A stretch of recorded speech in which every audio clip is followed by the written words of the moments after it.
देव भगवान की पूजा कौन कौन करते हैं? हाँ बिल्कुल, आपने कर दी सूर्य देव की पूजा तो हाथ उठाएंगे बोलिए। अब सुनिएगा सूर्य देव की पूजा करने से आपको क्या क्या फल प्राप्त होगा। जिस प्रकार ये संसार जब तक सूर्य भगवान दर्शन नहीं देते यहाँ केवल अंधेरा ही होता है और उनके प्रकाश से सारे संसार में प्रकाश हो जाता है, ठीक उसी प्रकार शास्त्र में एक श्लोक आता है। कौन सा? ओम कनक वर्ण महातेजम रत्नमालां विभूषितां प्रातःकाले रविदर्शनम् सर्व पाप विमोचनम्। प्रातःकाल रवि यानी सूर्य के दर्शन करने से मनुष्य के सारे पाप नष्ट हो जाते हैं। क्या बोलना पड़ेगा? थोड़ा और जोर से बोलना पड़ेगा, थोड़ा और जोर से बोलना। जब केवल दर्शन करने मात्र से आपके पाप नष्ट हो सकते हैं प्यारे, तो सूर्य को जल देने के बाद आपके जीवन में कितना प्रकाश होगा इसकी तो तुलना आप कर ही नहीं सकते। तो मेरे प्यारे, भगवान भोकर जी ने सूर्य देव से आदेश दिया। सूर्य देव ने जैसे कहा कि श्रीमद् भागवतान मुक्ति सप्ताह वाचनम कुरु। हाँ, एक ही उपाय है धुंधकारी के लिए, प्रेत योनि से मुक्ति पाने के लिए श्रीमद् भागवत कथा का तुम वाचन करो। क्या करो? वाचन। तुम धुंधकारी के निमित्त भागवत की कथा करोगे तो इसकी मुक्ति हो जाएगी। सब लोगों ने सुना तो बड़ा सुंदर व्यास मंच मनाया।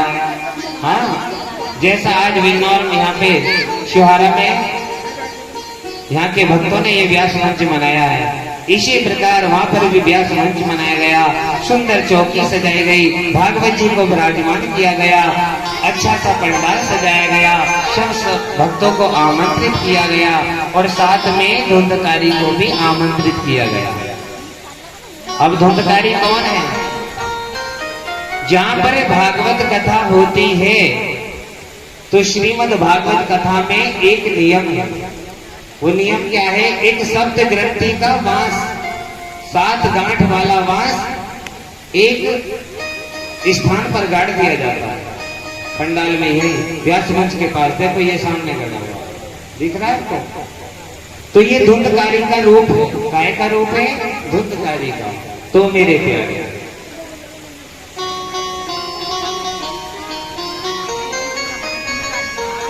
इसी से मुक्ति मिलती है। जिनके पितृ शांत नहीं होते, जिनके पितरों को मुक्ति नहीं मिली है, जिनके घर में अकाल मृत्यु हो जाती है, उनके घर पे अगर श्रीमद् भागवत सप्ताह कथा पाठ चल रहा हो तो ये वाला सप्त ग्रंथि वांस गढ़ना बहुत जरूरी है। और इसका परिणाम आप 7वें दिन देखना, अभी नहीं। ऐसा ही सुंदर व्यास मंच बना करके कथा को प्रारंभ किया गया।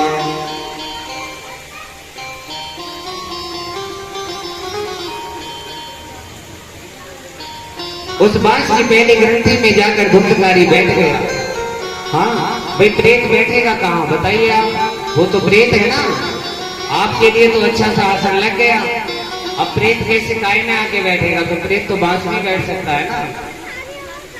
तो प्रेत का वास में ही वास होता है, तो उसको उसमें बैठना था करके उनको स्थान दे दिया गया।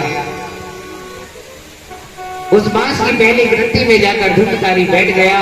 पहले दिन कथा का जैसे विश्राम हुआ सज्जनों, पहली ग्रंथि फट गई और दूसरे दिन की कथा में दूसरी ग्रंथि फट गई, तीसरे दिन की कथा में तीसरी ग्रंथि फट गई। इसी प्रकार 7 दिन की कथा में जैसे 7 दिन पूरे हुए, 7वीं ग्रंथि फट गई। बोलो गोविंद भगवान की जय। बड़ी कृपा करी। धुंधकारी बैठा हुआ प्रेत आत्मा जो धुंधकारी था एकदम देव रूप में परिवर्तित हो गया। हाँ जी, देव रूप में बन गया और हाथ जोड़कर बोले, भैया आपने बड़ी कृपा की। यदि आप भागवत श्रवण नहीं कराते तो मेरा उद्धार कैसे होगा? हाँ, भगवान के धाम से उसके लिए एक सुंदर विमान आया। क्या आया? सुंदर विमान आया। उसमें भगवान के पार्षद बैठे हैं। धुंधकारी जैसे ही विमान में बैठने लगा तो गोकर्ण जी ने कहा, ये क्या हो रहा है महाराज? भगवान के पार्षदों ने कहा, प्रेत धुंधकारी ने भागवत कथा सुनी है, इसलिए इन्हें प्रेत होने से मुक्ति मिल गई। हाँ, अब हम इन्हें बैकुंठ लेकर के जा रहे हैं। कहाँ लेके जा रहे हैं? बैकुंठ लेके जा रहे हैं। अत्रेव वसंति श्रुतमरो निर्मलः।